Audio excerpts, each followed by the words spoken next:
আমরা প্রতিটি সন্তান আমাদের মা ও বাবাকে অনেক ভালোবাসি, কিন্তু ভালোবাসা সত্ত্বেও কোনো সন্তান আছে তার মনের কথা, তার আবেগ, তার অনুভূতি মা ও বাবার পাশে বসে খুলে বলে। আবার অনেক সন্তানরা আছে ভালোবাসে ঠিক আছে, কিন্তু মা বাবার পাশে বসে তার যে ভালো মন্দ একটা কথাবার্তা বলার মতো ওই সময়ও তার কখনো করে না বা ইচ্ছাও পোষণ করে না, এবং মা বাবাও আছে তাদের ওই কথা শোনার মতো কোনো কেয়ারও করে না। হ্যাঁ, এমনও কিন্তু আছে, কিন্তু তাদের মধ্যে যে ভালোবাসা কমতেছে তা না।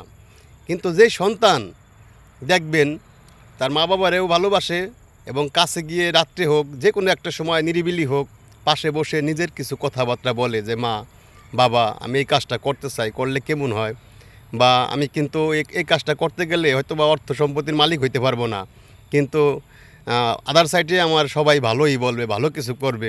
অনেক বাবা মা আছে তারা চিন্তা করে যে না এটা তোমার দরকার নাই, তুমি এই কাজটা করো, এখানে গেলে পরে কয়টা টাকা পয়সা হবে, কিছু কইরে খাইতে পারবা, পোলাপান নিয়ে ভবিষ্যৎ করবা কি, এই আছে এক চিন্তা ভাবনার মা বাবা আছে। আর এক মা বাবা আছে টাকা পয়সার মালিক, আল্লাহ তাআলা দেখবে বাবা তুমি এই কাজটা ভালো কাজ করে যাও, তোমার তকদিরে যা আছে, তোমার রিজিকে যা আছে তুমি একদিন পাবাই। এটা আমার খুব ভালো লাগছে। যদি ওই মা বাবা যদি মনের থেকে ওই দোয়াটা করে, তখন আপনার ওই জায়গায় যদি টাকা পয়সা নাও থাকে তাও দেখবেন আপনি একদিন সাকসেস হবেন। তবে মা বাবার কাছে খুলে বলা দরকার। অনেক ছেলে মেয়ের আছে লজ্জা বোধ করে যে মা বাবার কাছে যে এমন একটা কথা বলবে, নিজের মনের যে অনুভূতি, নিজের মনের ভিতরে অনেক আকাঙ্ক্ষা থাকে, কিছু থাকে বলবে, পারিবারিক হোক সাংসারিক হোক যেই দিকেই হোক, কিন্তু অনেক ছেলে মেয়ে আছে বলে না। হ্যাঁ, বলে কোন সময় জানেন? ওই যে একজনের মেয়ে দেখাইছে, পছন্দ হয়েছে, পীড়িত করবে, বাড়িতে এসে এটুক বলতে পারবে যে মা আমার অমুকের মেয়ে পছন্দ হয়েছে, ওই মেয়ে আমার আইনে দেওয়া লাগবে, যদি আইনে দিলে দিবা, না দিলাম বাড়িতে থাকবো না, আমি কিন্তু গলায় দড়ি দিব।